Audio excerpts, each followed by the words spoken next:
এই মেয়ে, তোমার ওই দুটো এত বড় হয়ে গেছে কেন? তুমি নাস্তা খাবে তাই আনছি। এই মেয়ে, এসব তুমি কি বলছো? তোমার কি মাথা খারাপ হয়ে গেছে নাকি? পাগলের মতো কথা বলছো কেন? আমি পাগলের মতো কথা বলতে যাব কেন? তুমি যা বলেছো আমি তারই উত্তর দিচ্ছি। তুমি তো দেখতে পিচ্ছি, এইটুকুই একটা মেয়ে, তাহলে তোমার ওগুলো এত বড় কেন? আমার বয়স কম তাতে কি হয়েছে? আমার মনের বয়স তো আর কম নয়।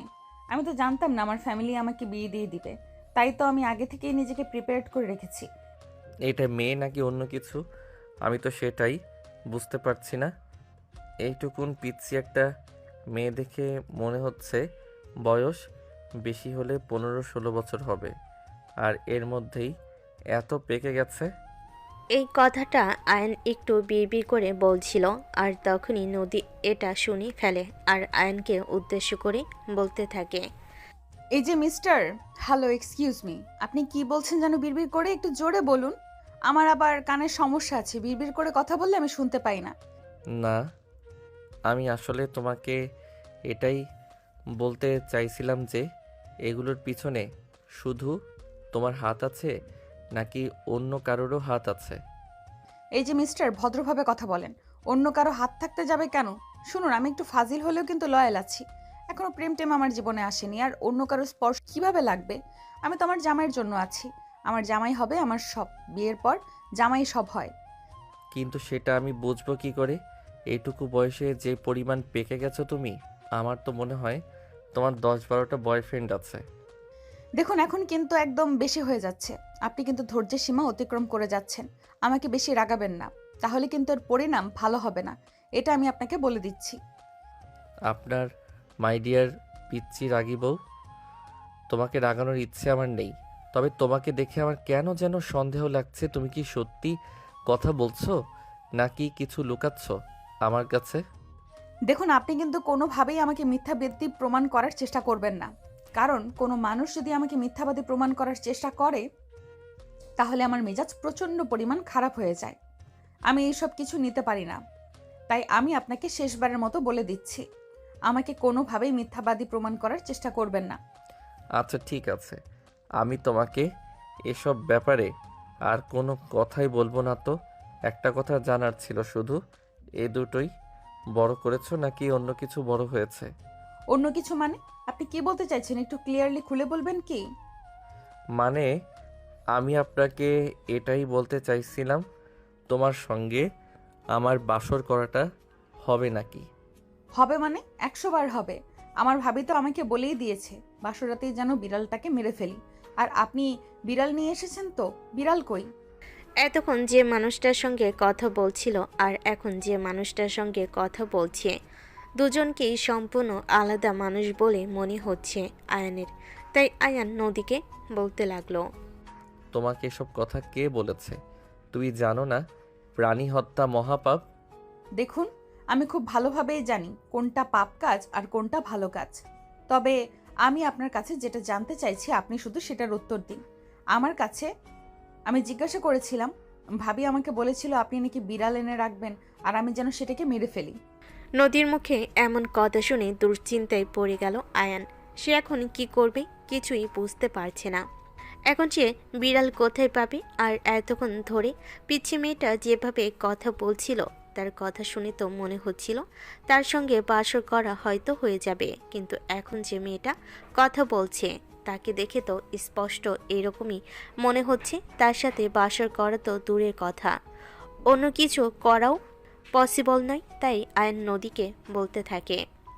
I am so sorry my dear বউ, আসলে আমি তো জানতাম না বাসর রাতে বিড়াল মারতে হয়। যদি জানতাম তাহলে আমি বিড়াল নিয়ে তবেই আসতাম। হায় আল্লাহ, এটা আপনি কি করলেন? আপনি তো আমার সমস্ত চিন্তা ধারণাই বদলে দিলেন। আমি তো ভেবেছিলাম আপনি আমার চাইতে বয়সে বড়, তাই আপনার মাথায় যথেষ্ট জ্ঞান বুদ্ধি আছে এবং আপনি সব কিছুই জানেন। কিন্তু এখন তো দেখছি আপনি আসলে একটা বুদ্ধু। এই বলে নদী ছোট বাচ্চাদের মতো কান্না শুরু করে। তাই ভ্যা ভ্যা করে।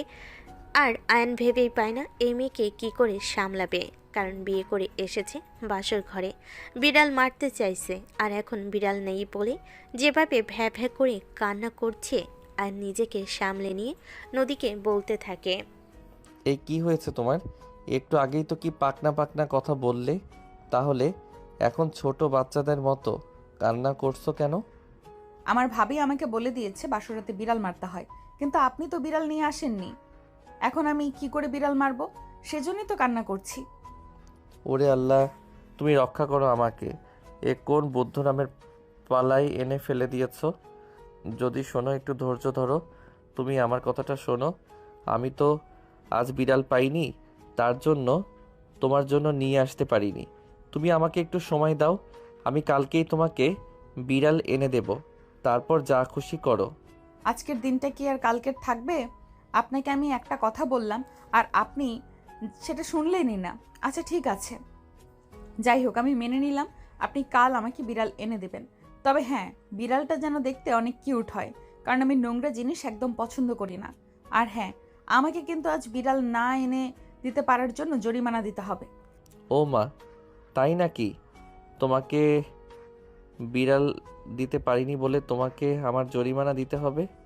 আচ্ছা ঠিক আছে, তুমি বলো তোমাকে কি দিতে হবে, আমি তোমাকে তাই দেব।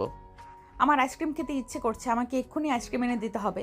তা না হলে কিন্তু আমি এক্ষুনি চিৎকার করে কান্না করা শুরু করে দিব।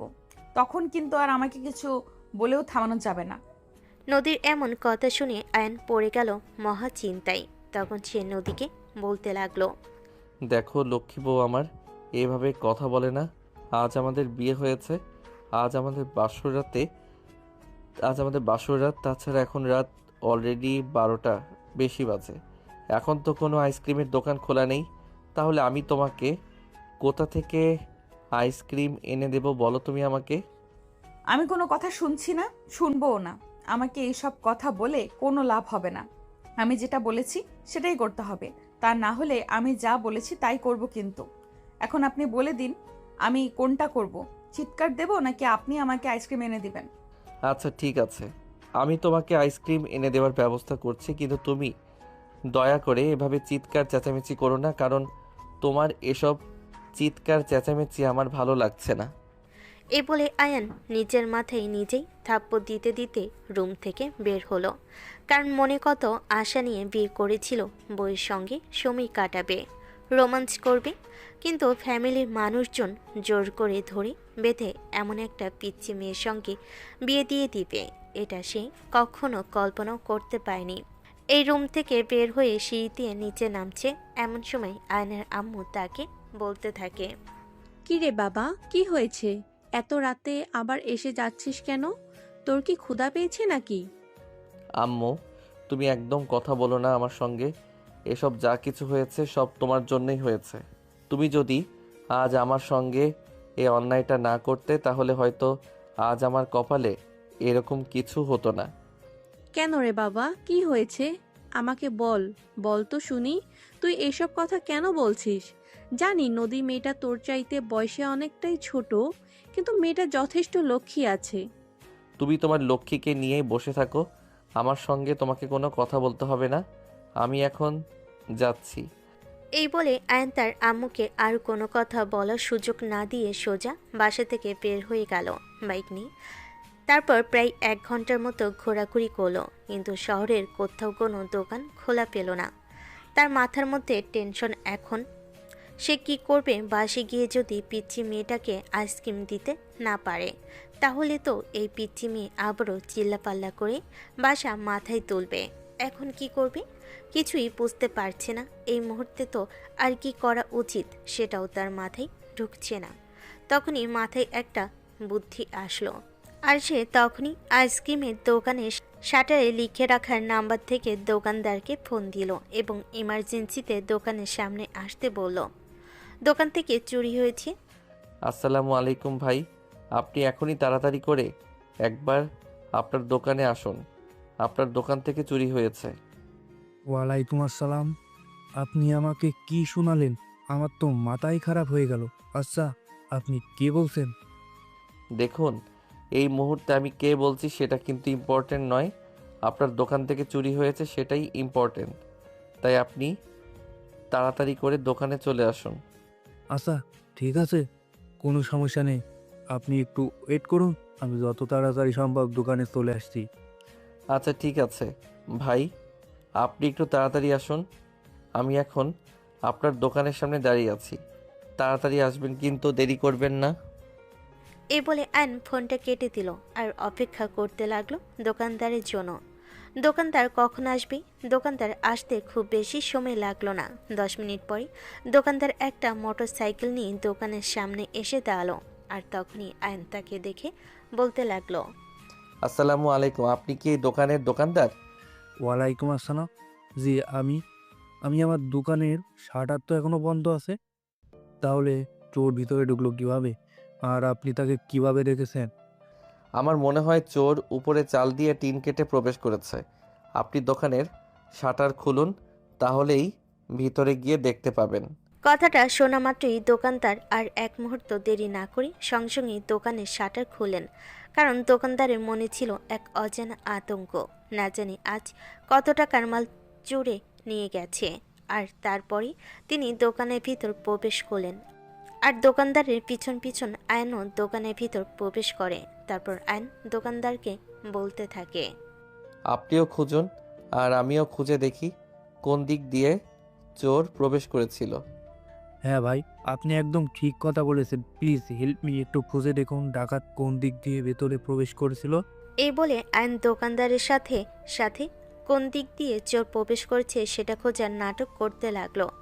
এভাবে চলে গেল বেশ কিছুক্ষণ সময়, কিন্তু কোথাও কোনো চুরি চিহ্ন দেখা গেল না। তাই দোকানদার আয়নকে বলতে লাগলো, কি ব্যাপার ভাই, আপনি আমাকে বললেন আমার দোকান থেকে চুরি হয়েছে, কিন্তু আমার দোকান থেকে চুরি হওয়ার মতো কোনো লক্ষণ তো দেখতে পাচ্ছি না। তাহলে আপনি আমাকে এই মিথ্যা কথা কেন বললেন? আরে ভাই, আমি যা দেখেছি তাই বললাম। আমি এদিক দিয়েই বাইকে করে যাচ্ছিলাম, তখনই দেখতে পেলাম একটা ছেলে আপনার দোকানের বারান্দার চালের উপর দিয়ে লাফ দিয়ে নেমে গেছে। তাই আমি হয়তো ভাবলাম আপনার দোকান থেকেই কিছু একটা চুরি করেছে। আগে একটা জিনিস ঠিকঠাকভাবে ভালো করে দেখবেন, আর তারপরে কাউকে এভাবে হেস্ত না করবেন। আপনি জানেন আমি কতটা টেনশনে ছিলাম। যাই হোক ভাই, দেখুন যা হওয়ার তা তো হয়ে গেছে, সে সব কিছু নিয়ে চিন্তা করে কোনো লাভ নেই। এখন আমি আপনাকে যেটা বলি, আমার এক বক্স আইসক্রিম লাগবে।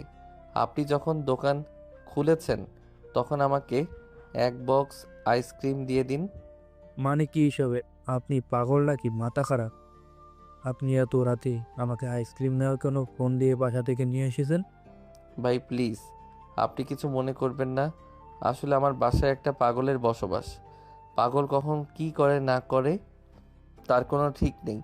আর ওই পাগলটার জন্যই আমাকে এত রাতে বাসা থেকে বের হতে হয়েছে আইসক্রিম নেওয়ার জন্য। সারা বাজার ঘোরাঘুরি করেও কোনো দোকান খোলা পাচ্ছিলাম না, তাই বাধ্য হয়ে আমাকে এটা করতে হলো। প্লিজ আপনি আমাকে ক্ষমা করে দেবেন। এটা আপনি আমাকে বললেই পারতেন। আপনার বাসায় একজন মানসিক রোগী আছে, আর তার জন্য এই মুহূর্তে আইসক্রিম প্রয়োজন। তাহলে আমি ধীরে সুস্থে এসে আপনাকে দিয়ে দিতাম, কিন্তু এভাবে টেনশনে ফেলার কোনো কারণ ছিল না। আই এম সো সরি ভাই, আমার ভুল হয়ে গেছে। আপনি আমাকে ক্ষমা করে দিবেন, কিন্তু এখন আমাকে এক বক্স আইসক্রিম দিয়ে ধন্য করুন। এই বলে দোকানদারকে রিকোয়েস্ট করতে লাগলো। আর তখন দোকানদারও অন্য কোনো পথ খোলা না পেয়ে আয়নের হাতে এক বক্স আইসক্রিম তুলে দিল। আর এদিকে আয়ন তখন দোকানদারের বিল মিটিয়ে দিয়ে বাসার দিকে রওনা দিল। আয়ন বাসে যখন আসলো তখন রাত অলরেডি 2টার মতো বেজে গেছে। রুমে প্রবেশ করে দেখতে পাই নদী বিছানার এক পাশে ঘুমিয়ে গেছে। তখন আয়ন নদীকে ঘুম থেকে ডেকে তোলার চেষ্টা করে। এই পিচ্ছি পিচ্ছি, ঘুম থেকে উঠো, দেখো তোমার জন্য আইসক্রিম নিয়ে এসেছি। আইসক্রিমের কথাটা আসলেই ঘুম থেকে লাফ দিয়ে ওঠে নদী। আর তখনই আয়নকে বলতে থাকে, এই যে মিস্টার, কি সমস্যা আপনার? আপনি আমাকে পিচ্চি বলছেন কেন? তো তোমাকে কি বুড়ি বলে ডাকবো নাকি? এত রাতের বেলা যে মেয়ে আমাকে আইসক্রিম আনার জন্য বাইরে পাঠিয়ে দিতে পারে, চিৎকার চেঁচামেচি করতে পারে, এর মাঝে তো কোনো মনুষ্যত্ববোধ আছে বলে আমি মনে করি না। দেখুন, একদম ফালতু কথা বলবেন না। আমার যখন যেটা খেতে ইচ্ছে করে আমি তখন সেটাই খাই। তাছাড়া আমার বাবা আমার যখন যেটা মন চায় তখন সেটাই এনে দেয়। তাহলে আপনি কেন দিতে পারবেন না? হ্যাঁ, আপনাকে প্রশ্রয় দিতে দিতে কতটা অমানুষ বানিয়ে ফেলেছে সেটা তো আমি নিজের চোখে দেখতে পাচ্ছি। রাত 2টা বাজে আর আমি এতক্ষণ আইসক্রিম নিয়ে বাসায় এসেছি। এটা কোনো সুস্থ মানুষের কাজ হতে পারে? আপনি যদি আমাকে মানসিক রোগী মনে হয়ে থাকে তাহলে তাই। এখন আমি আইসক্রিম খাবো, চুপচাপ সরুন আমার সামনে থেকে। এই বলে নদী আয়নকে আর কোনো কথা বলার সুযোগ না দিয়ে সঙ্গে সঙ্গেই আয়নের হাত থেকে আইসক্রিমের বক্স কেড়ে নিয়ে আইসক্রিম খেতে থাকে। ছোট্ট বাচ্চাদের মতো সমানে আইসক্রিম খেয়ে যাচ্ছে। মোটামুটি অর্ধেক বক্স খাওয়া শেষ হয়ে গেছে 10 মিনিটের মধ্যেই। এটা দেখে আয়ন একদম হতভম্বের মতো নদীর দিকে তাকিয়ে আছে। আয়ন নদীর দিকে তাকিয়ে আছে। এটা দেখে নদী আয়নকে বলতে থাকে, এই মিয়া, কি সমস্যা আপনার? আপনি এইভাবে আমার দিকে তাকিয়ে আছেন কেন? আপনি এইভাবে তাকিয়ে থাকলে আমার পেট ব্যথা করবে না তো সেটা জানেন না নাকি? এইটুকুনি মেয়ের কি বিচ্ছিরি মুখের ভাষা রে! আমি তোমার দিকে তাকিয়ে থাকলে তোমার পেট ব্যথা? আমি কি কুকুর বেড়াল নাকি যে তোমার খাবারে নজর দেব? দেখুন, আমি কাউকে বিশ্বাস করি না। আপনি চুপচাপ এখান থেকে চলে যান, আর আমার খাওয়া শেষ হলে তারপরে রুমে আসবেন। এই বলে নদী আইসক্রিমের বক্সে রেখে আয়নকে টানতে টানতে রুম থেকে বের করে দেয়। আর আয়ন তখনও আর কোনো উপায় না পেয়ে রুম থেকে বের হয়ে যেতে বাধ্য হয়। এদিকে কেটে যায় মোটামুটি আধা ঘন্টার বেশি সময়। আয়ন রুমের বাইরে দাঁড়িয়ে আছে। রাগে তার গায়ে জ্বলে যাচ্ছে, কিন্তু কাউকে কিছু বলতে পারছে না। কাকে কি বলবে?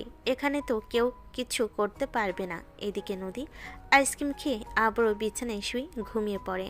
আয়ন রুমের দরজায় নক করতে থাকে।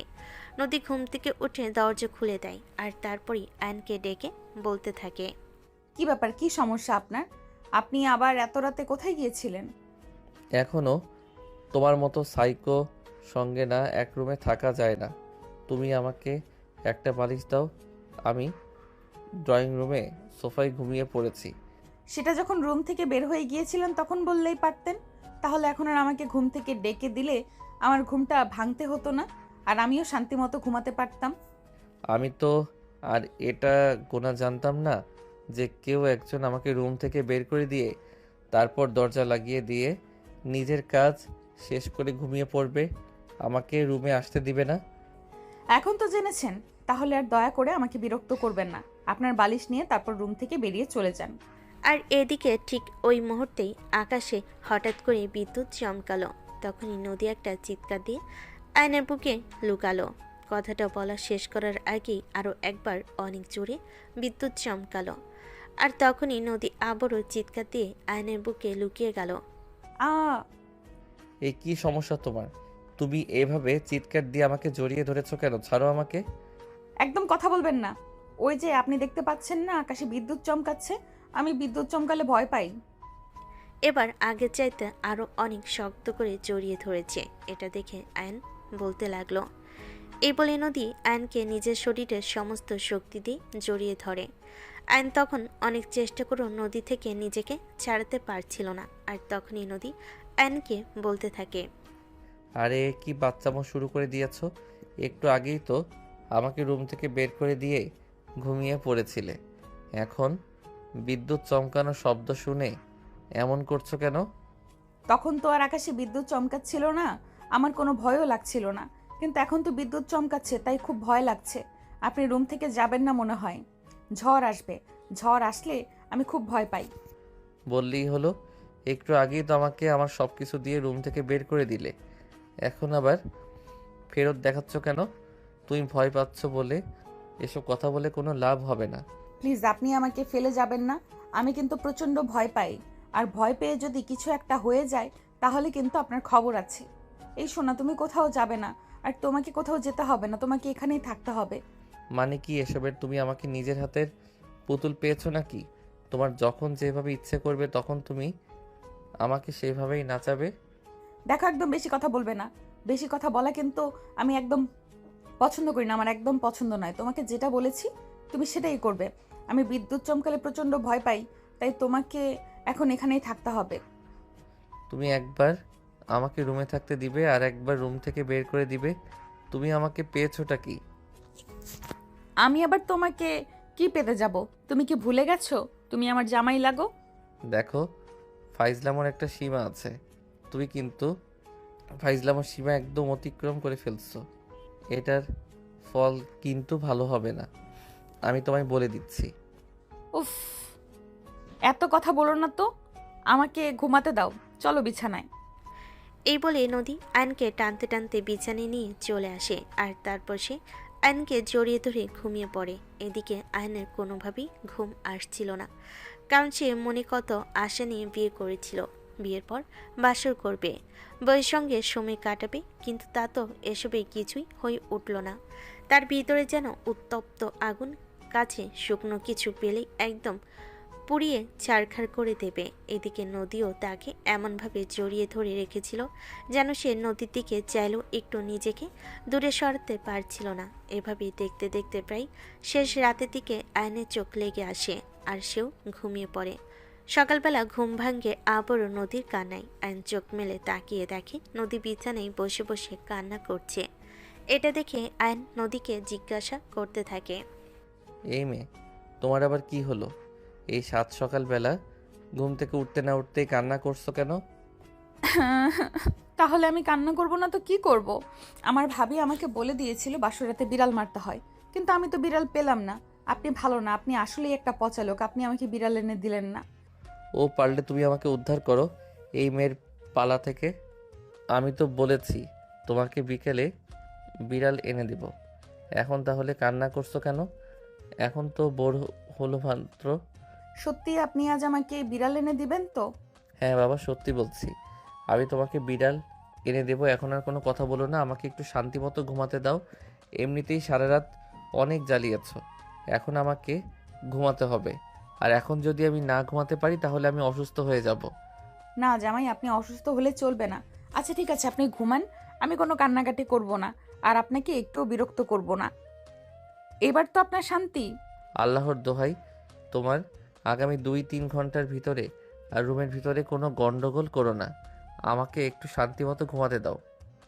এই বলে আয়ন ঘুমের অতল সাগরে হারিয়ে গেল।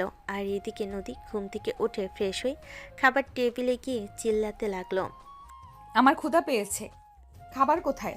খাবার দাও আমাকে, এক্ষুনি খাবার খেতে হবে, আমার প্রচণ্ড ক্ষুধা পেয়েছে। নদীর এইরকম চিৎকার চেঁচামেচি শুনে রুম থেকে বের হয়ে আসে, আর তারপর নদীকে বলতে থাকেন, কি ব্যাপার নদী, কি হয়েছে? তুমি এভাবে এখানে চিৎকার চেঁচামেচি করছো কেন? আমার ক্ষুধা পেয়েছে, আমাকে তাড়াতাড়ি খাবার দাও, আমাকে এক্ষুনি খাবার খেতে হবে। আচ্ছা তুমি একটু অপেক্ষা করো, আমাদের বাড়িতে তো এত সকালবেলা কেউ খায় না, তাই এত সকালবেলা খাবারও তৈরি করা হয় না। আমি এক্ষুনি খাবার তৈরি করে তোমাকে দিচ্ছি। আচ্ছা তুমি একটু অপেক্ষা করো, আমাদের বাড়িতে তো এত সকালবেলা কেউ খায় না, তাই এত সকালবেলা খাবার তৈরি করাও হয় না। আমি এক্ষুনি খাবার তৈরি করে তোমাকে দিচ্ছি।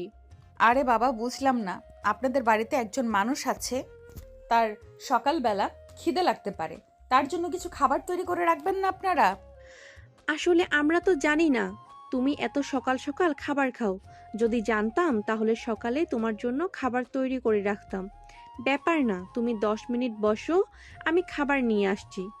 এই বলে আয়নের আম্মু তাড়াতাড়ি করে রান্নাঘরের দিকে পা বাড়ায়। আর এইদিকে নদী তখন ড্রয়িং রুমে বসে টিভি অন করে, যে ব্যাপারটা আয়নের আম্মু লক্ষ্য করেন। একটা মানুষ কতটা তাছাড়া হলে এই সাত সকালবেলা ঘুম থেকে উঠেই টিভি অন করতে পারে, সেটাই ভাবছিলেন আয়নের আম্মু। কিন্তু তারপরও নদী ছোট মানুষ, এটা ভেবে তিনি আর কোনো কথা বললেন না।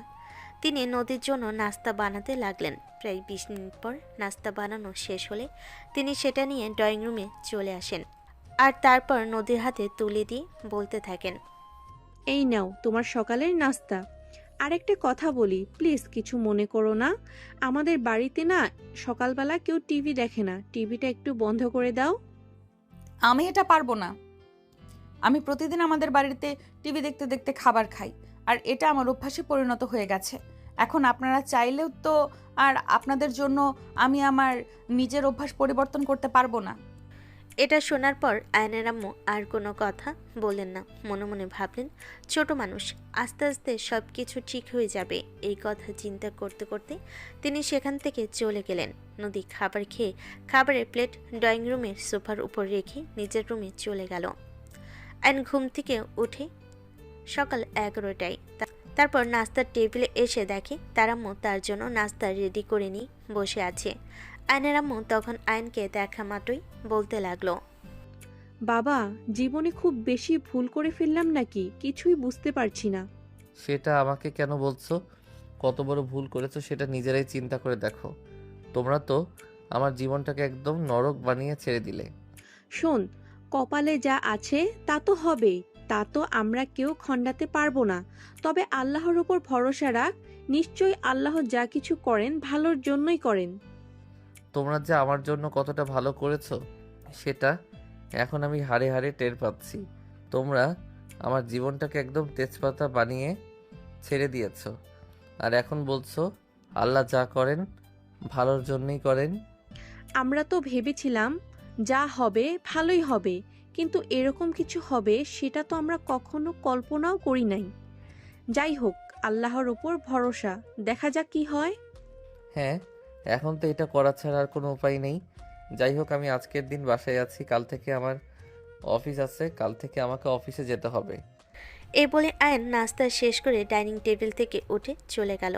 আর এদিকে তখনই আয়নের বাবা নাস্তা খাওয়ার জন্য নাস্তার টেবিলে আসে। আর তখনই আয়নের আম্মু ওনাকে খাবার দিয়ে বলতে থাকেন, দেখো, আমি জানি না কেন আমার মনে হচ্ছে আমরা জীবনে একটা ভুল সিদ্ধান্ত নিয়ে ফেলেছি।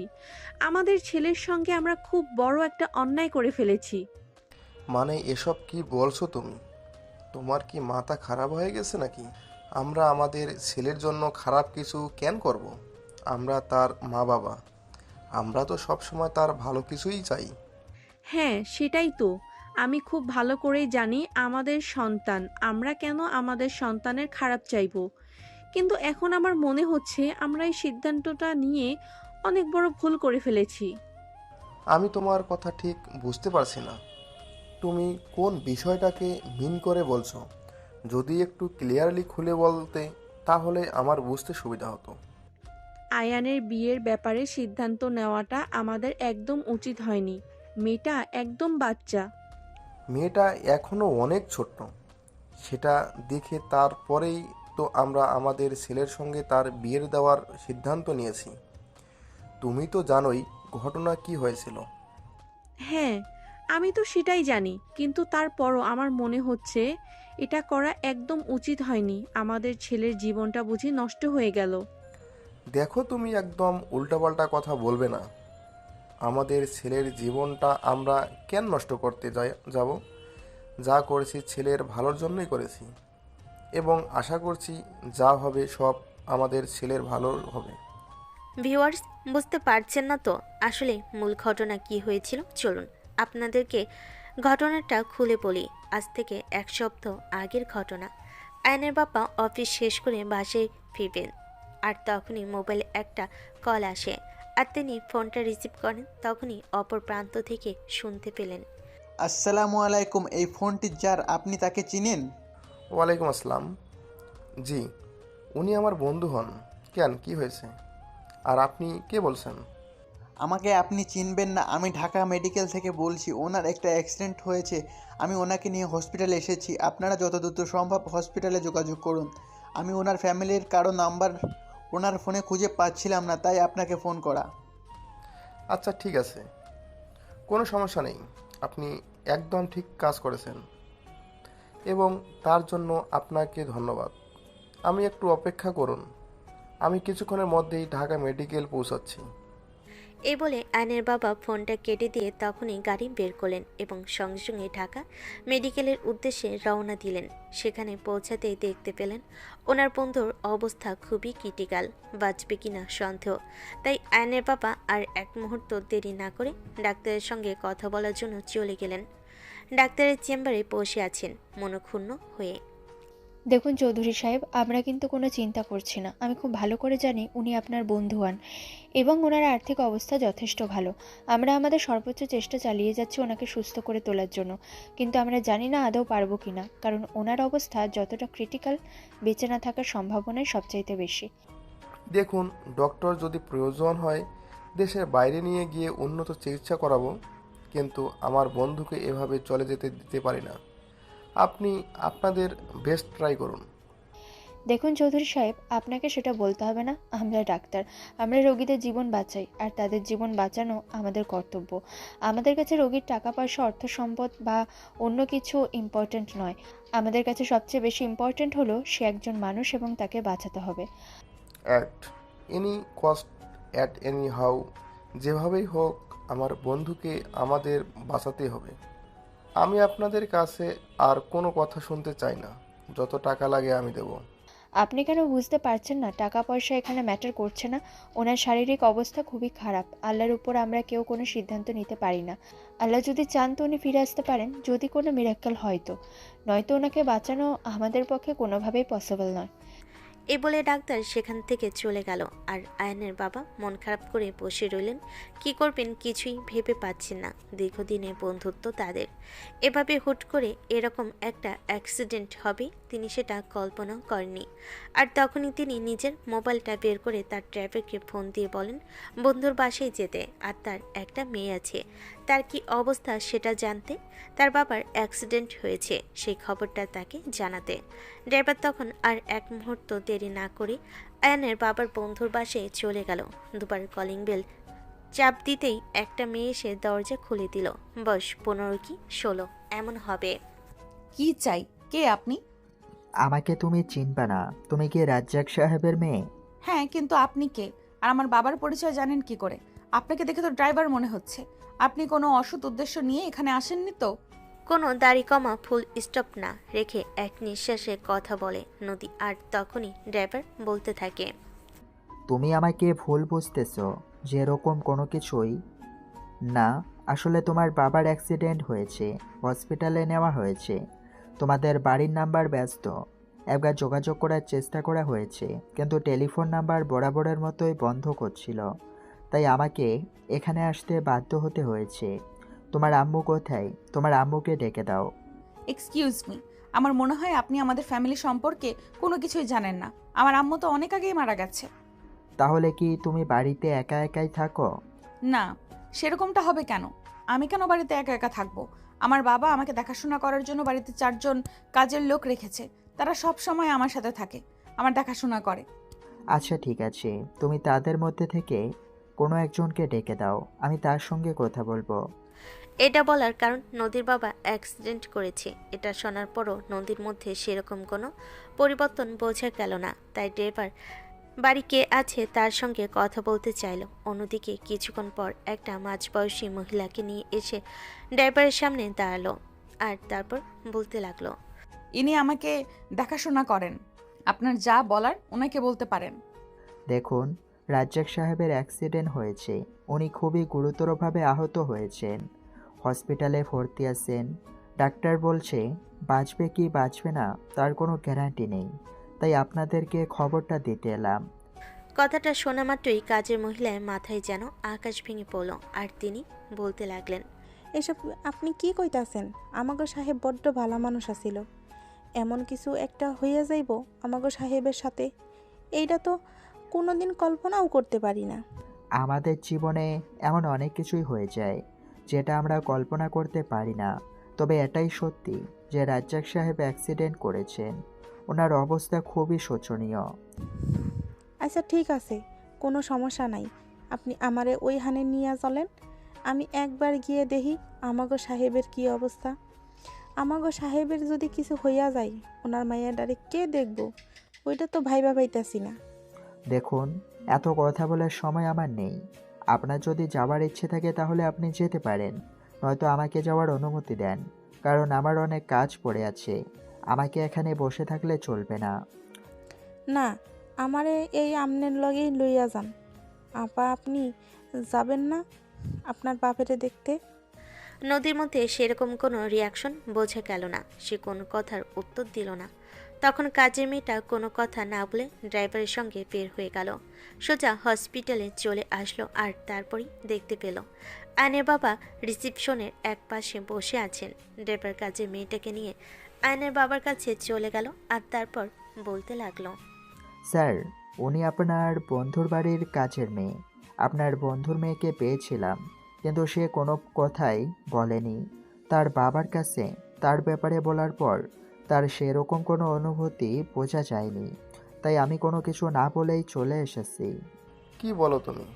মেয়ে তার বাবার অ্যাক্সিডেন্ট হয়েছে সেটা শুনে কোনো কিছু বলেনি?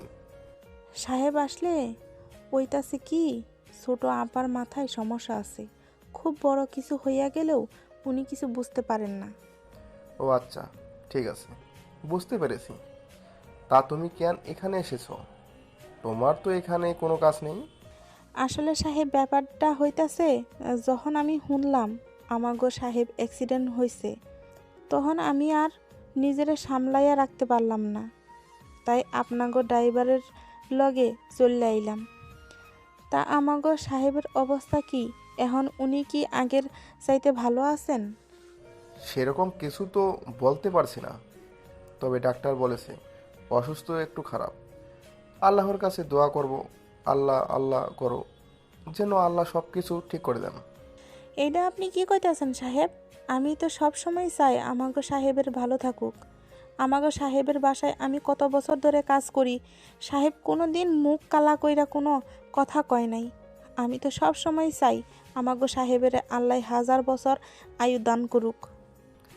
আমিও আল্লাহকে একটা কথা বলি, আল্লাহ যেন তোমার দোয়া কবুল করেন, কারণ আমার বন্ধুরা জীবনের অনেক কষ্ট করে এই পর্যন্ত এসেছে। সুখের দেখা পাওয়ার আগেই যদি এই দুনিয়া ছেড়ে চলে যায় তাহলে আর সুখ ভোগ করা হবে না। এই বলে তাদের মধ্যে কথা চলতে থাকে বেশ কিছুক্ষণ। কাজের মেয়েটাকে নদীর বাবার সঙ্গে দেখা করতে দেওয়া হয়নি, কারণ ওনাকে 24 ঘন্টার অবজারভেশনে রাখা হয়েছে। যা হওয়ার 24 ঘন্টা পর দেখা যাবে, এর মধ্যে কেউ তার সঙ্গে দেখা করতে পারবে না। তাই কাজের মেয়েটা বাধ্য হয়ে সেখান থেকে বাসায় চলে গেল, কারণ তারও ছোট বাচ্চা কাচ্চা আছে। এদিকে অনেকক্ষণ সময় চলে যাওয়াতে আয়নের বাবাকে আয়নের আম্মুকে ফোন করেন আর বলতে থাকেন, কি ব্যাপার, কি হয়েছে? কোথায় তুমি? এখনো বাসায় আসছো না কেন? আসলে আমি একটা প্রবলেমে পড়ে গেছি। আমার বন্ধু অ্যাক্সিডেন্ট করেছে, এখন হসপিটালে আছে। মানে এসব কি বলছো তুমি? কি করে, কি হয়েছে? আর তোমার কোন বন্ধু অ্যাক্সিডেন্ট করেছে? তুমি তো রাজ্জাককে খুব ভালো করেই চেনো। ছেলেটা কত ভালো মানুষ ছিল, জীবনে অনেক কষ্ট করে এই পর্যন্ত এসেছে। আর আজ আমি যখন অফিস থেকে বের হয়েছিলাম তখন আমার একটা ফোন আসে, সে অ্যাক্সিডেন্ট করেছে। ইন্নানিল্লাহ, কিন্তু এইসব কিছু কি করে হলো? আই মিন কিভাবে অ্যাক্সিডেন্ট হলো? যতক্ষণ পর্যন্ত আর রাজ্জাক সুস্থ না হয় ততক্ষণ পর্যন্ত তো কিছু শিওর হয়ে বলতে পারছি না। আল্লাহই ভালো জানেন কিভাবে কি হয়েছে। আচ্ছা ঠিক আছে, বাদ দাও সেসব কথা। এখন ডাক্তার কি বলেছে সেটা আগে বলো। ডাক্তার যা বলেছে তা শুনে তো আমার মাথা খারাপ হয়ে গেছে। ডাক্তার বলেছে সে সুস্থ হবে কি হবে না তা কোনো গ্যারান্টি নেই। এখন জানি না কি হবে, সবটা আল্লাহর উপর ছেড়ে দিয়েছি। 24 ঘন্টা অবজারভেশনে রাখা হয়েছে। আমি একটু পর আবার ডাক্তারের সঙ্গে কথা বলবো, আর তারপরেই বাসায় ফিরে আসব। আচ্ছা ঠিক আছে, তুমি বাসায় আসো, তারপর না হয় বাকি কথা বলা যাবে। এ বলে আয়নের আম্মু ফোনটা কেটে দিলেন। আর এইভাবেই চলে গেল আরও কয়েক ঘন্টা। রাত 11টা বাজে। আয়নের আব্বু বাসায় ফিরে আসে। দরজার কলিং বেল দেওয়ার কিছুক্ষণের মধ্যেই আয়নের আম্মু দরজা খুলে দেন। আয়নের বাবা বিষণ্ণ মনে বাসায় প্রবেশ করেন। আর তখনই আয়নের আম্মু বলতে থাকেন, দেখো, এভাবে ভেঙে পড়লে তো চলবে না, তোমাকে শক্ত হতে হবে, মনোবল শক্ত রাখতে হবে। আল্লাহ যা করেন তা মেনে নিতে হবে। আল্লাহর ওপর আমাদের কারো হাত নেই। দেখো, আমি এসব কিছু নিয়ে চিন্তা করছি না। আমি চিন্তা করছি আমার বন্ধুর মেয়েটাকে নিয়ে। মেয়েটার বয়স কম, এমনিতে মেন্টালি একটু দুর্বল, বলতে পারো মাথায় একটু সমস্যা আছে। ওর ট্রিটমেন্ট চলছে, জানি না কোনো দিন ঠিক হবে কিনা। দেখো, এইসব কিছু নিয়ে চিন্তা করো না, আল্লাহ সব কিছু ইনশাআল্লাহ ঠিক করে দেবেন। তুমি ফ্রেশ হয়ে আসো, আমি তোমাকে খাবার দেই, আর খাবার খেয়ে তারপর বিশ্রাম নাও। আচ্ছা ঠিক আছে, তুমি আমার জন্য খাবার রেডি করো, আমি ফ্রেশ হয়ে আসছি। এমনিতেও সারাদিনের টেনশনে আর ক্লান্তিতে শরীর একদম চলছে না। এ বলে আয়নের আব্বু ফ্রেশ হতে চলে গেলেন। আর এদিকে আয়নের আম্মু আয়নের বাবার জন্য খাবার তৈরি করে নিয়ে আসেন। কিছুক্ষণের মধ্যেই দুজন একসঙ্গে বসে খাবার খেয়ে তারপর নিজেদের রুমে চলে গেলেন। আয়নের আম্মু ঘুমিয়ে পড়েছেন, কিন্তু আয়নের বাবার চোখে ঘুম আসছে না। বিছানায় শুয়ে তিনি শুধু এপাশ ওপাশ করছেন। আর তখনই আয়নের আম্মু ওনাকে আবারও বলতে থাকেন, আচ্ছা, তুমি এমন কেন করছো? বিপদ আল্লাহ, তাই নিশ্চয়ই আল্লাহ এই বিপদ থেকে উদ্ধার করবে। তুমি শুধু আল্লাহর উপর ভরসাটুকু রাখো। এই কথা বলে তিনি আয়নের বাবাকে সান্ত্বনা দিতে থাকেন আর ওনার মাথায় হাত বুলিয়ে দিতে থাকেন। উনি বরাবরই একজন অন্যরকম মানুষ। ওনার স্ত্রী যখন ওনার মাথায় হাত বুলিয়ে দেয়, তখন ওনার স্ত্রীর স্পর্শ পেতেই ওনার শরীরে এক অন্যরকম ভালো লাগা অনুভূতি কাজ করে। স্ত্রীর স্পর্শ পেলে তিনি সব কিছু ভুলে যান। তাই আয়নের আম্মু কিছুক্ষণ মাথায় হাত বুলিয়ে দিতেই আয়নের বাবা ঘুমিয়ে গেল। আর এদিকে কিছুক্ষণের মধ্যেই আয়নের আম্মুও পরের দিন সকালবেলা ঘুম থেকে উঠে আয়নের আম্মু সবার জন্য নাস্তা বানায়। আর তখনই দেখতে পাই আয়নের বাবা তাড়াহুড়ো করে নাস্তা না করে বাসা থেকে বের হয়ে যাচ্ছেন। তখনই পিছন থেকে আয়নের আম্মু আয়নের আব্বুকে উদ্দেশ্য করে বলতে লাগে, কি ব্যাপার, কি হলো তুমি এত সাত সকালবেলা নাস্তা না করে বাসা থেকে বের হয়ে চলে যাচ্ছ কেন? হসপিটাল থেকে ফোন এসেছে, আমার বন্ধুর শারীরিক অবস্থা খুবই খারাপ, তাই আমাকে এখনই যেতে হবে। আমি বাইরে খাবার খেয়ে নেব, আমাকে নিয়ে তোমাদের চিন্তা করতে হবে না, তোমরা খাবার খেয়ে নিও। এ বলে তিনি আয়নের আম্মুকে আর কোনো কথা বলার সুযোগ না দিয়ে বাসা থেকে বের হয়ে চলে গেলেন। সেখান থেকে সেটা হসপিটালের। আর হসপিটালে এসে জানতে পারেন ওনার বন্ধুর শারীরিক অবস্থা খুবই খারাপ। আর 2-4 ঘন্টা বাঁচবে কিনা সন্দেহ আছে। কিছুক্ষণের মধ্যেই হয়তো জ্ঞান ফিরে আসতে পারে।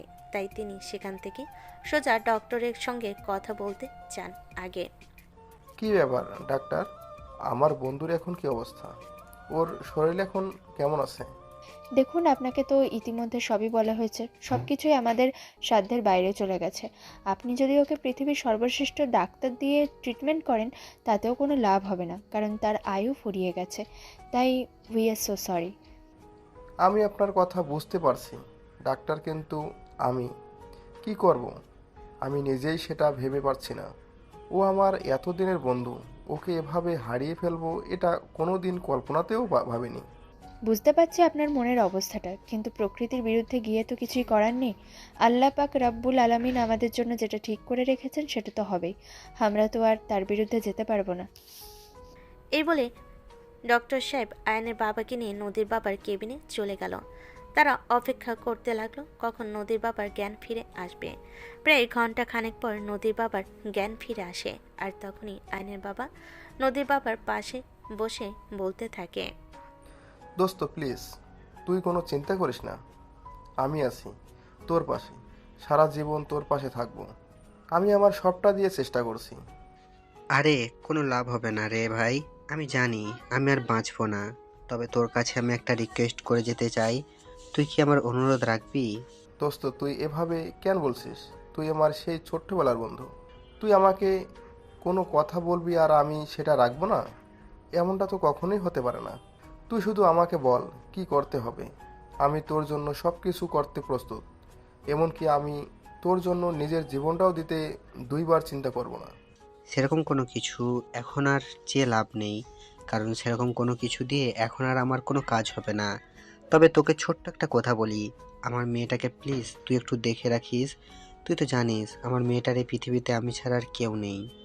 কথাটা বলার সঙ্গে সঙ্গে ওনার শেষ নিঃশ্বাস উড়ে গেল। প্রাণ পাখিটা দেহ থেকে বের হয়ে গেল আর দেহটা একদম নিস্তেজ হয়ে গেল। তখনই আয়নের বাবা এক চিৎকার দিয়ে হসপিটাল মাথায় তুলে, কিন্তু চিৎকার আর কান্নাকাটি করে কি লাভ হবে? আল্লাহ যেটা সিদ্ধান্ত নিয়েছেন সেটা তো হবেই। আল্লাহর সিদ্ধান্তের বাইরে তো আর কখনোই কোনো কিছু হতে পারে না। কিছুক্ষণের মধ্যেই ডাক্তার ইসিজি করে নিশ্চিত হলেন নদীর বাবার পরলোক গমন করেছেন। হসপিটাল থেকে গোসল আর কাফনের ব্যবস্থা করা হলো। অতঃপর লাশবাহী গাড়িতে করে নিয়ে যাওয়া হলো আজিমপুর গোরস্থানে। সেদিন রাতেই দাফনের কাজ সমাপ্ত করা হলো। আর তারপরে রাত 11টার দিকে দাফনের কাজ শেষ হলে আয়নের বাবা বাড়ি ফিরে আসেন। আয়নের আম্মু আগে থেকে সবটা জানতেন, তাই তিনি আয়নের বাবা বাড়িতে আসা মাত্রই চুপচাপ ওনার কাছ থেকে ব্যাগটা নামিয়ে নিয়ে ড্রয়িং রুমে সবাই বসতে দিয়ে এক গ্লাস পানি তুলে দিলেন আর তারপর বলতে লাগলেন, দেখো, আমাদের সবাইকে তো এভাবে ভেঙে পড়লে চলবে না। আমাদেরকে একটু শক্ত হতে হবে, মনে আশার আলোর সঞ্চার করতে হবে। আল্লাহ যাকে পছন্দ করেছেন তাকে আমাদের থেকে নিয়ে নিয়েছেন, কিন্তু এখন তো তার জন্য আমাদেরকে ভেঙে পড়লে চলবে না। আমি ভেঙে পড়ছি না, শুধু আমার বন্ধুর মেয়েটার কথা চিন্তা করছি। মেয়েটার মানসিক প্রবলেম আছে, এমনিতেও ছোট্ট, কিন্তু একটু বাচ্চা মেয়ে, স্বভাবটা বেশি। এত চিন্তা করার কি আছে? ছোট বাচ্চা মেয়ে মানুষ, ও আমাদের বাড়িতে থাকতে পারবে যতদিন না বড় হচ্ছে। আমাদের বাড়িতে থাকুক না, তাছাড়া আমাদের তো একটা মেয়ে আছে, তার সঙ্গে থাকলে আর কোনো প্রবলেম হবে না আশা করি।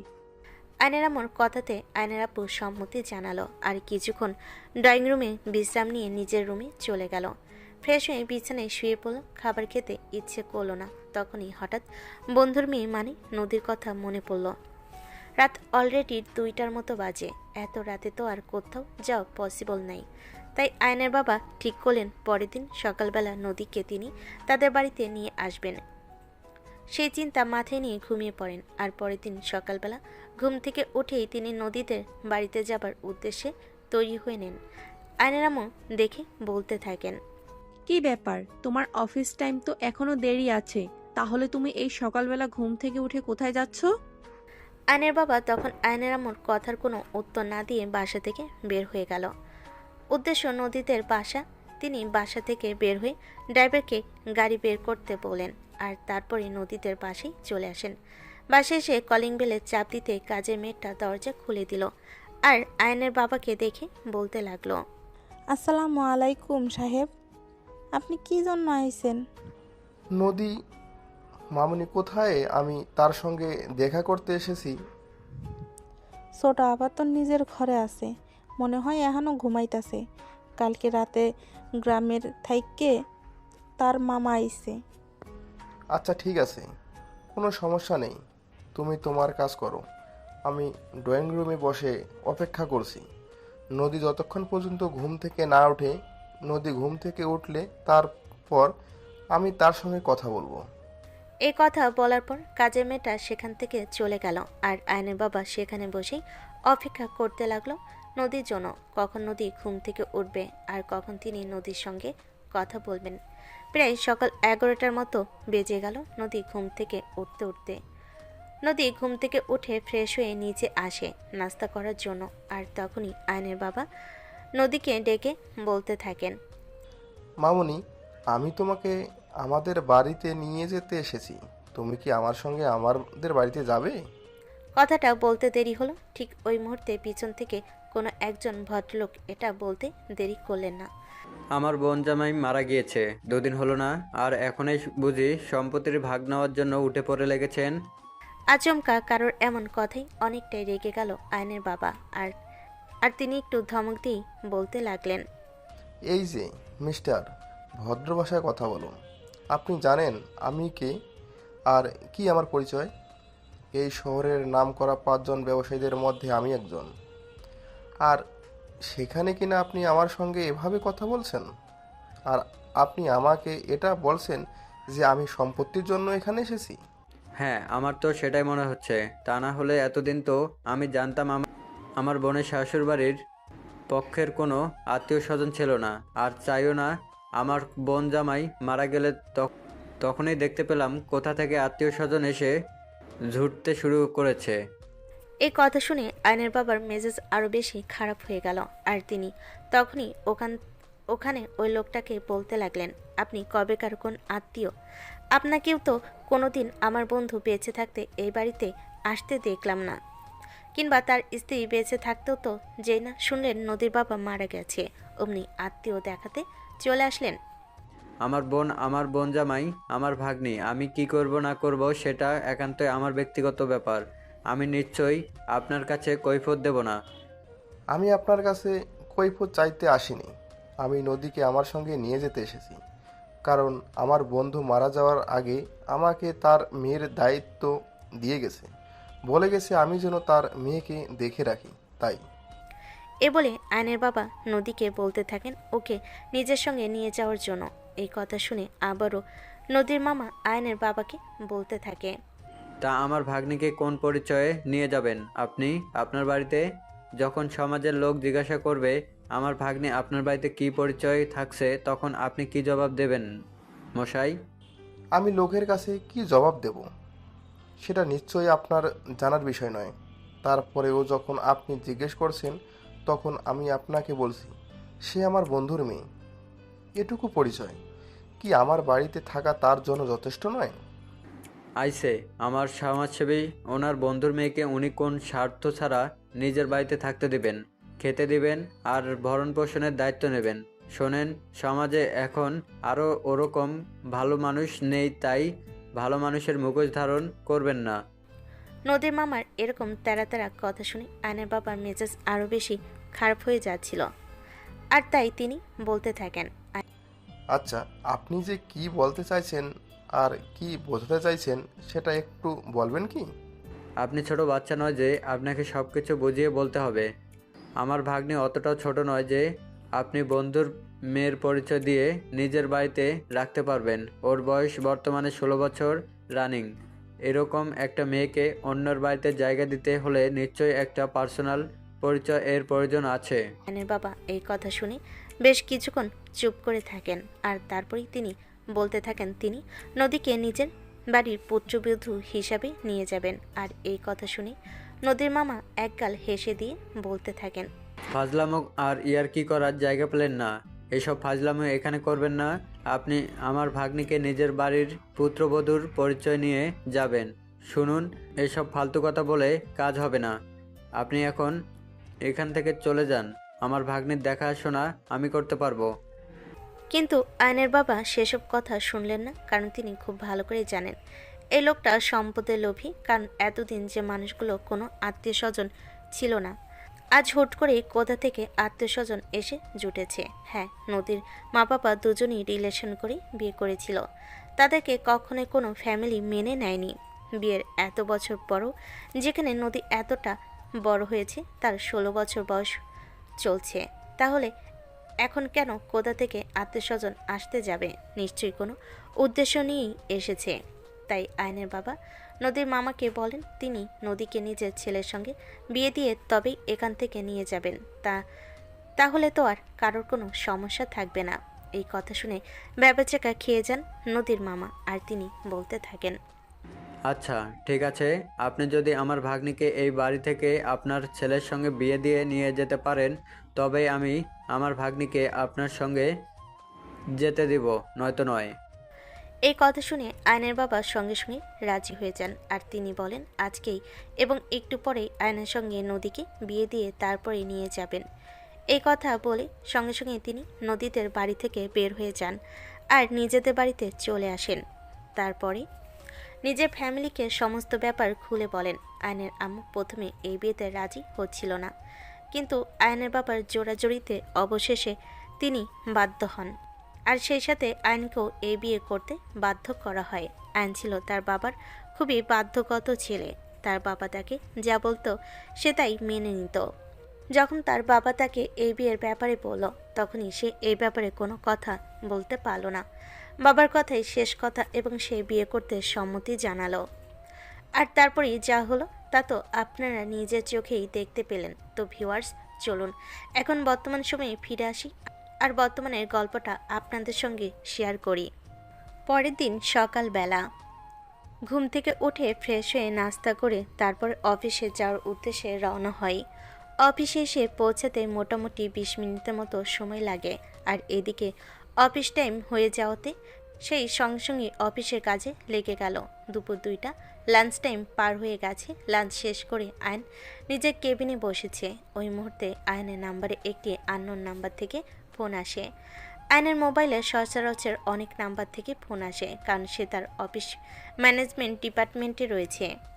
বিভিন্ন প্রয়োজনে যে কেউ তাকে অপরিচিত নাম্বার থেকে ফোন করতেই পারে। আর সেজন্যই আয়ন ফোনটা রিসিভ করে আর বলতে থাকে, আসসালামু আলাইকুম, আমি আয়ান চৌধুরী বলছি। বলুন আপনাকে কিভাবে সহযোগিতা করতে পারি? ভাইয়া আসার সময় আমার জন্য একটা বিড়াল নিয়ে আসবে। তোমাকে কাল রাতে বলেছিলাম, সেটা মনে আছে তো? আয়ন কণ্ঠস্বর শুনে খুব ভালোভাবে বুঝতে পারে এটা নদী ছাড়া আর কেউ হতেই পারে না। সে নদীর কণ্ঠস্বর শুনে মাথায় হাত দিয়ে বসে পড়ে আর নিজের কপাল নিজেই চাপড়াতে চাপড়াতে মনে মনে বলতে থাকে, আল্লাহ তুমি আমাকে রক্ষা করো। অবশেষে কি না নিজের বউয়ের কাছ থেকে ভাইয়া ডাক শুনতে হচ্ছে। এমন ডাক শোনার আগে তুমি আমাকে তুলে নিলে না কেন? তখনই অপর প্রান্ত থেকে নদী আবারও বলতে থাকে, কি হলো ভাইয়া? আমি তো তোমাকে কিছু জিজ্ঞাসা করেছি, তুমি আমার কথার উত্তর দিচ্ছ না কেন? আমি তো তোমাকে কাল রাতে বলেছিলাম আমার জন্য একটা বিড়াল নিয়ে আসার জন্য। তুমি কি আজ আমার জন্য বিড়ালটা নিয়ে আসতে পারবে? নদীর এমন বাচ্চা মোমার্কা কথা শুনে আয়নে ইচ্ছে করছে এখনই মাথা ঠুকে মাটির ভিতর ঢুকে যায়, কিন্তু সে কি করবে? নদী এদিকে বারবার প্রশ্ন করে চলেছে, তাই সে নদীকে শান্ত করার জন্য বলতে লাগলো, প্লিজ তুমি শান্ত হও। আমি বাসায় আসার সময় তোমার জন্য বিড়াল নিয়ে আসবো। এখন তুমি আমাকে একটা কথা বলো যে তুমি আমাকে ভাইয়া বলে কেন ডাকছো? আমি না তোমার জামাই লাগি? তুমি না কাল রাতে আমাকে বলেছো এটা? তখনই নদী বলতে থাকে সে তো আয়নকে জামাই বলে ডাকছিল, কিন্তু আয়নের আম্মু বলল এভাবে ডাকতে না। তাই প্রসঙ্গ বাদ দিয়ে আবারও নদী বলতে থাকে, তোমার আম্মু আমাকে বলেছে আমি যেন ওনাকে আম্মু বলে ডাকি, কারণ আমার তো আম্মু নেই। আর আমি যদি তোমার আম্মুকে আম্মু বলে ডাকি তাহলে তো তুমি আমার ভাইয়াই হবে। হায় আল্লাহ, তুমি উপর থেকে একটা রশি ফেলাও, আমি উপরে উঠে যাই। বিড়বিড় করে এই কথাটা বলছিল আয়ন, আর নদী কথাটা শুনে ফেলে। তাই নদী আয়নকে বলতে থাকে, কি হলো ভাইয়া, তুমি এভাবে বিড়বিড় করে কি বলছো? তুমি আমাকে কিছু বললে নাকি? না, আমি তোমাকে কিছু বলিনি। আচ্ছা এখন তুমি ফোনটা রাখো, আমার অফিস টাইম, আমাকে কাজ করতে হবে। আমি বাসায় আসার সময় তোমার জন্য বিড়াল নিয়ে আসবো, চিন্তা করো না। এই বলে আয়ন ফোনটা কেটে দিল আর তারপরে একটা স্বস্তির নিঃশ্বাস ফেল। এসব কি হচ্ছে তার সঙ্গে সে কোনো কিছুই বুঝতে পারছে না, তার মাথা একদম গলিয়ে যাচ্ছে। এই মেয়ের কি মাথা খারাপ নাকি পাগল, এটাই সে বুঝতে পারছে না। কখনো তো কিছু করছে একদম বড় মানুষের মতো, আর কখনো তো কিছু করছে একদম ছোট বাচ্চাদের মতো। আয়ন কি করবে কিছুই ভেবে পাচ্ছে না। এভাবে অফিস টাইম শেষ হলো।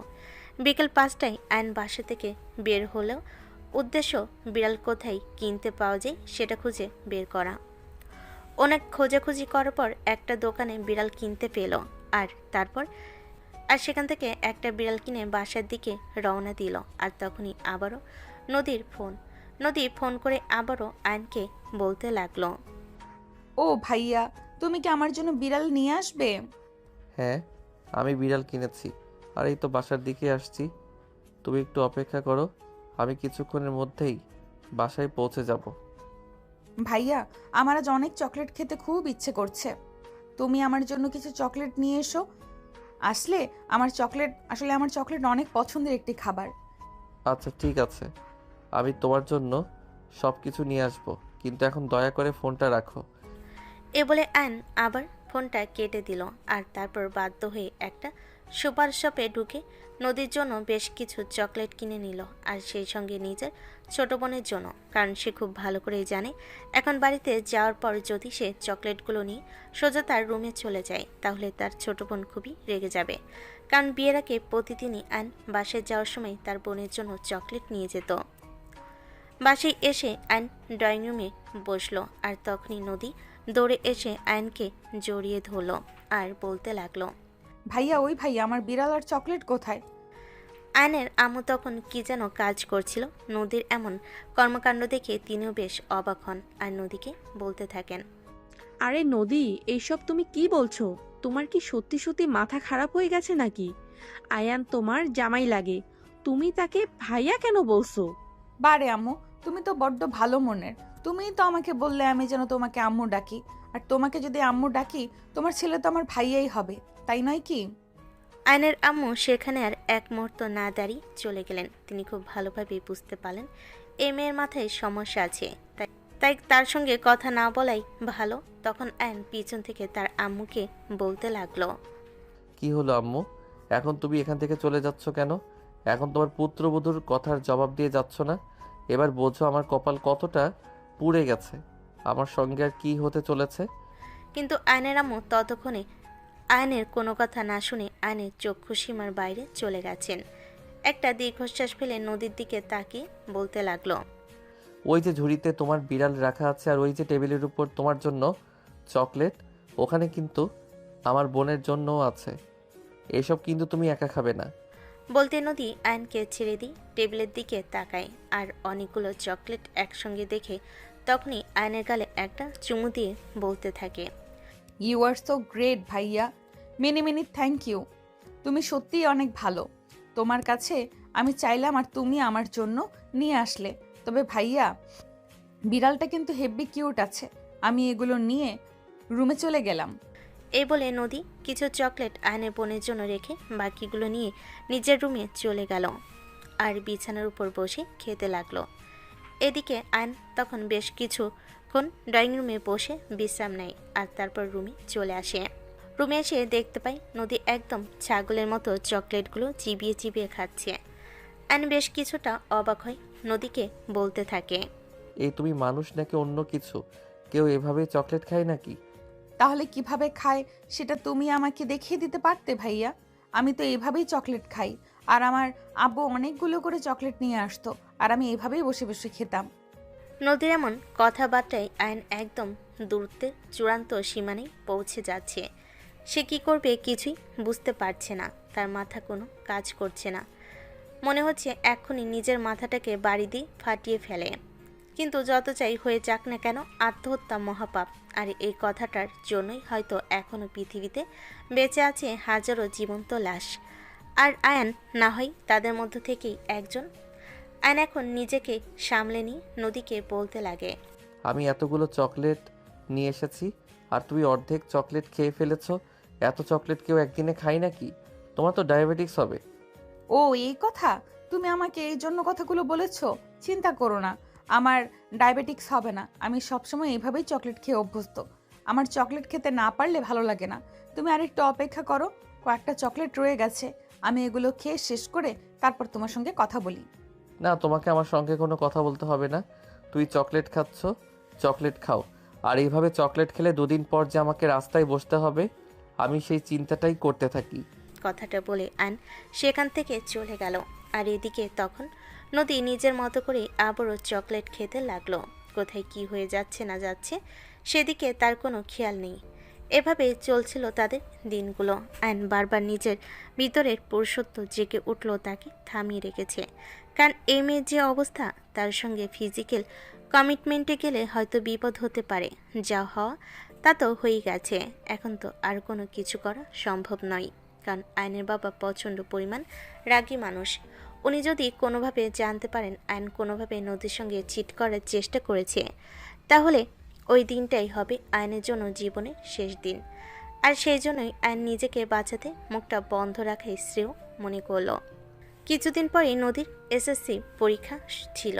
নদীর পরীক্ষা দেয়, কিন্তু খুব ভালো রেজাল্ট করে উত্তীর্ণ হয়। আর তারপরেই তাকে কলেজে ভর্তি করে দেওয়া হয়।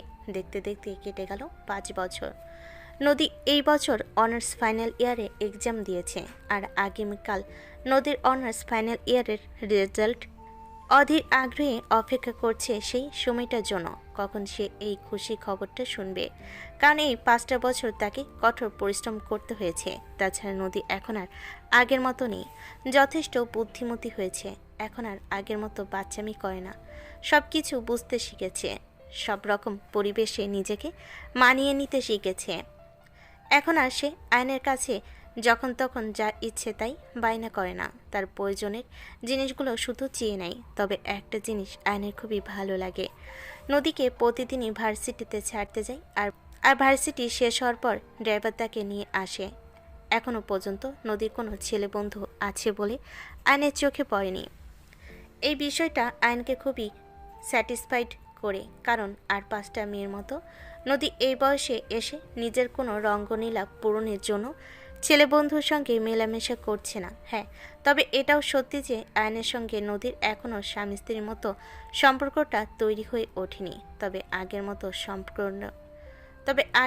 সম্পর্ক নেই, এখন যথেষ্ট ভালো সম্পর্ক হয়েছে।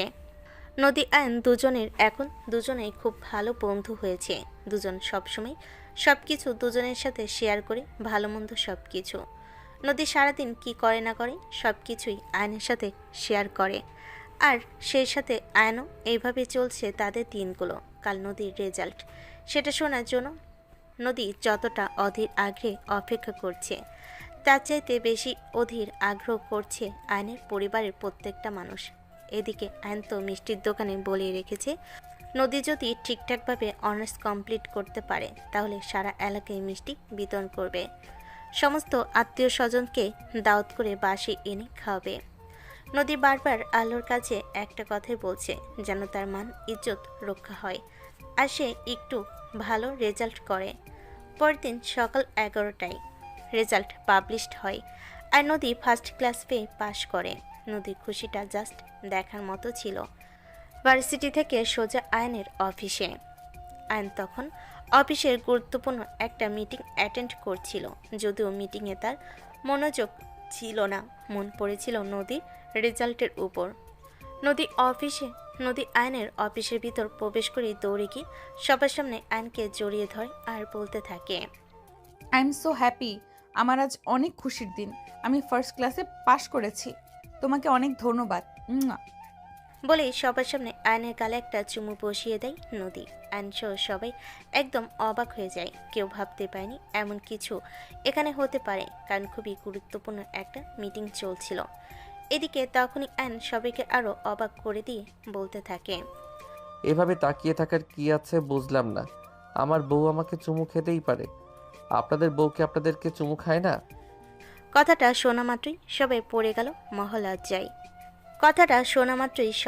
গেল মহালজ্জায়। কেউ কোনো কথা না বলে চুপচাপ নিজেদের চোখ নামিয়ে নিল। আর তখনই আয়ন সবাইকে উদ্দেশ্য করে বলতে লাগলো, শোনো না, আজ আমার জীবনের সবচাইতে বড় আনন্দের দিন।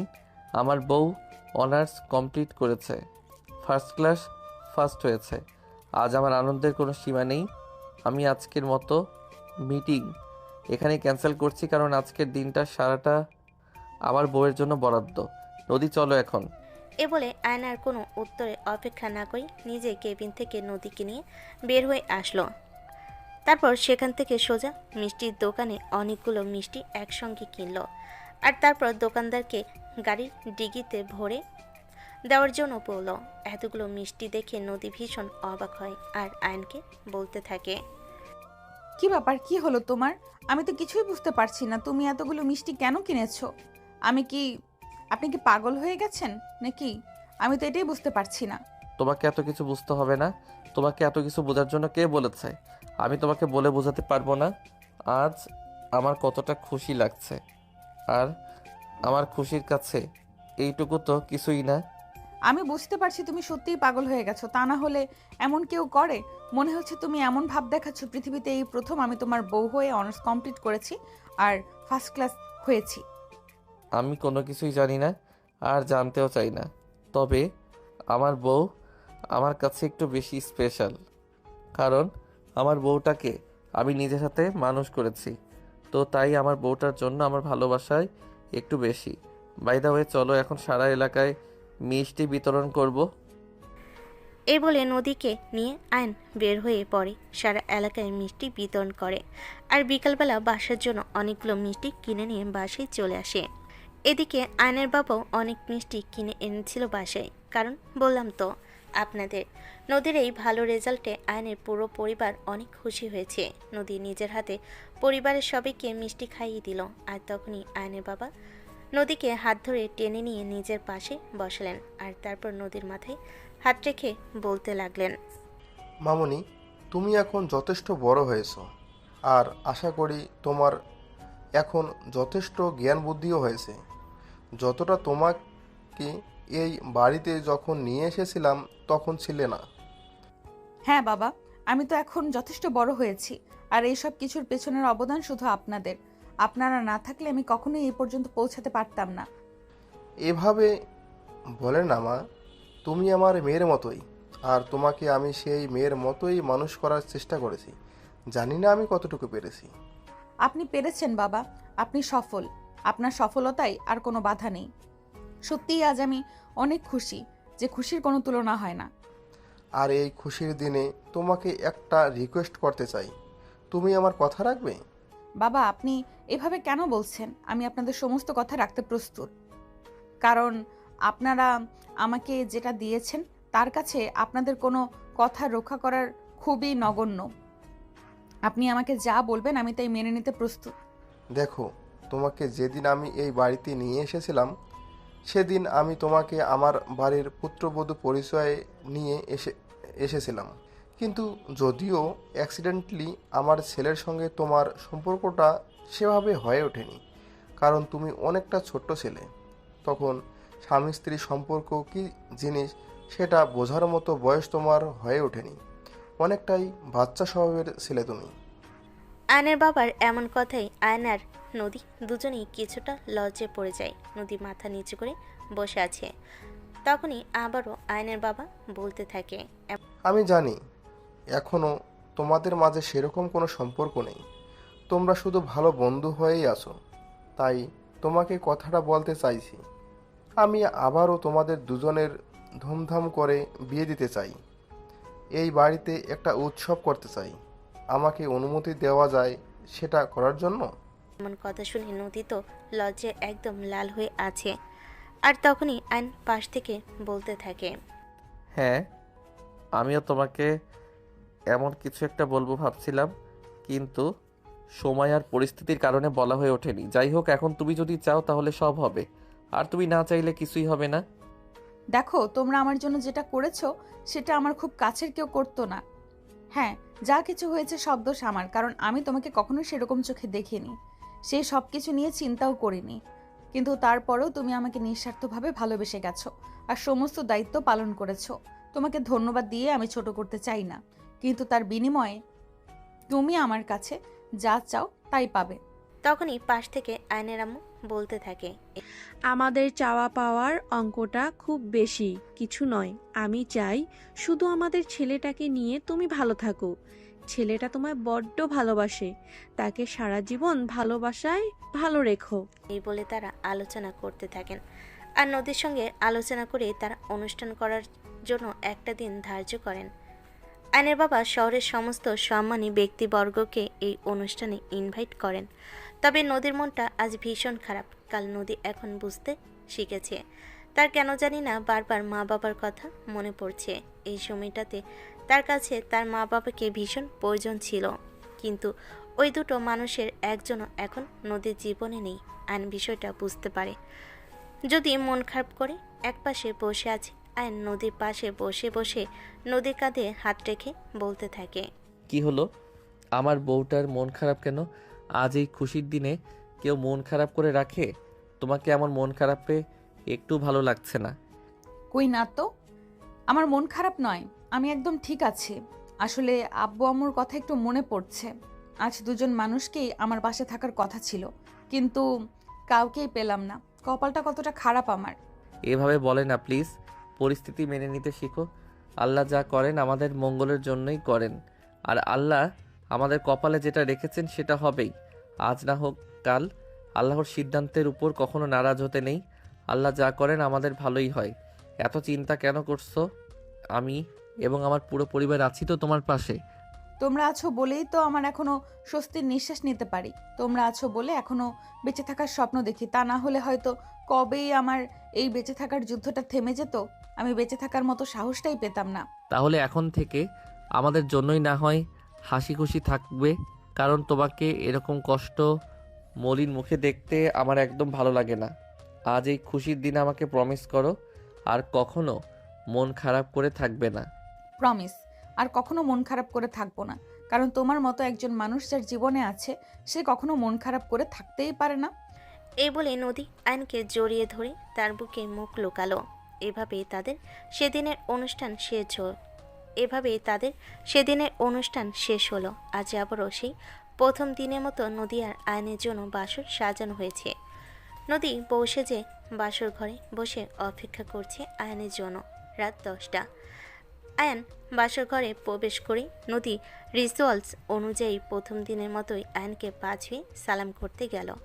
আয়ন তাকে আটকে দেয় আর বলতে থাকে, আরে পাগলি বউ আমার, এটা তুমি কি করছিলে? তুমি আমার ভালোবাসার মানুষ, তোমার জায়গা আমার বুকে। আমি সারা জীবন ভালোবেসে এই বুকে তোমায় আগলে রাখতে চাই প্রিয়। আমিও সারা জীবন ভালোবেসে তোমার পাশেই থেকে যেতে চাই। শুধু তোমার ওই বুকে আমার জায়গা করে দিও। আর নদীকে নিজের বুকের সঙ্গে মিশিয়ে নিয়ে তার কপালে আলতো করে একটা ভালোবাসার পরশ এঁকে দেয় আর বলে, সারা পৃথিবী তোমায় ছেড়ে গেলেও তোমার এই স্বামী কখনোই তোমাকে ছেড়ে যাবে না। আজীবন তুমি তাকে তোমার পাশে পাবে। তোমার এই স্বামী কখনোই তোমার প্রতি বেইমানি করবে না, এই ভরসাটুকু তুমি রাখতে পারো। তোমার প্রতি ভরসা আছে বলেই তো আমি আজ এত দূর আসতে পেরেছি। তোমাকে কৃতজ্ঞতা জানানোর ভাষা সত্যিই আমার জানা নেই। তোমার এই ঋণ হয়তো আমি কোনোদিনও শোধ করতে পারবো না। আয়ন দুষ্টামি মার্কা একটা হাসি দিয়ে নদীকে বলতে থাকে, আমার ঋণ শোধ করতে হবে না, একটু দিলেই হবে। মানে তুমি কি বলছো আমি বুঝতে পারছি না। একদম নাটক করো না প্রিয়, তুমি বুঝতে পারছো না তাই না? ওকে ফাইন, বুঝতে হবে না, চলো আমি তোমাকে বুঝিয়ে দিব। এ বলে আয়ন নদীকে কোলে তুলে নিয়ে বিছানায় বসিয়ে দিল আর সঙ্গে সঙ্গে রুমের লাইট অফ করে দিল। এটা দেখে নদী বলতে লাগলো, এই কি হলো, তুমি লাইট অফ করলে কেন? ও মা, ওটা শেখাতে হলে তো লাইট অফ করতেই হবে, তা না হলে ভিউয়ার্সরা দেখে ফেলবে না। তখন তো আবার তুমি বলবে আমার লজ্জা শরম বলতে কিছুই নেই। আমি যা কিছু করার তা ভিউয়ার্সের সামনেই করে ফেলেছি। এই বলে আয়ন নদীকে নিজের ভালোবাসায় উৎসর্গ করে দিতে শুরু করে। এবার আর নদী আয়নকে কোনো প্রকার বাধা প্রদান করেনি, আর সেই আয়নের সঙ্গে রেসপন্স করতে থাকে। দুজন দুজনের ভালোবাসায় দুজনকে ভরিয়ে দিতে থাকে। আর এভাবেই তো যখন ভালোবাসার অন্তিম মুহূর্তে পৌঁছে যায় আর শুরু করে নতুন একটা প্রেমের গল্প। সুপ্রিয় ভিউয়ার্স, আমাদের আজকের গল্পটা এ পর্যন্তই ছিল। গল্পটা আপনাদের কাছে কেমন লেগেছে ছোট্ট একটা কমেন্টে জানাবেন। ভালো লাগলে লাইক, কমেন্ট অ্যান্ড শেয়ার করে পাশেই থাকবেন। ধন্যবাদ সবাইকে এতক্ষণ সাথে থাকার জন্য। আল্লাহ হাফেজ।